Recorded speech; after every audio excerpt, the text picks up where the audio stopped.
Lakhtar Viramgam highway પર ઓળક પાસે સર્જાયો અકસ્માત।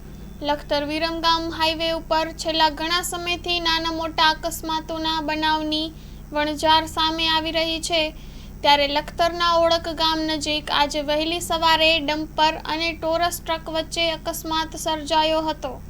મળતી વિગત મુજબ લખતર તાલુકાના ઓળક ગામ પાસે હાલ સંરક્ષણ દિવાલ બની રહી છે, જેથી 4 લેન રોડની એક સાઈડ બંધ કરેલ હોવાથી અન્ય એક સાઈડમાંથી વાહનો પસાર થાય છે।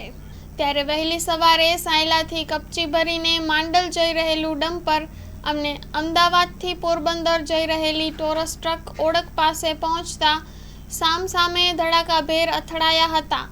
અકસ્માતના પગલે ગ્રામજનો એકઠા થઈ ગયા હતા અને બંને ગાડીઓના ડ્રાઈવરોને ગાડીમાંથી બહાર કઢાયા હતા, જે અકસ્માતમાં ડમ્પર તથા ટોરસ ગાડીના ડ્રાઈવરોને ઈજાઓ પહોંચતા રાહદારીઓ દ્વારા 108ને જાણ કરતા લખતર 108ની ટીમ તાત્કાલિક ઘટના સ્થળે પહોંચી હતી અને ઈજાગ્રસ્ત બંને ડ્રાઈવરોને સારવાર અર્થે લખતર હોસ્પિટલ ખાતે ખસેડવામાં આવ્યા હતા।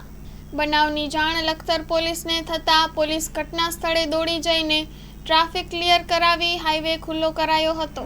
Story report by Jayendrasinh Jhala, Lakhtar.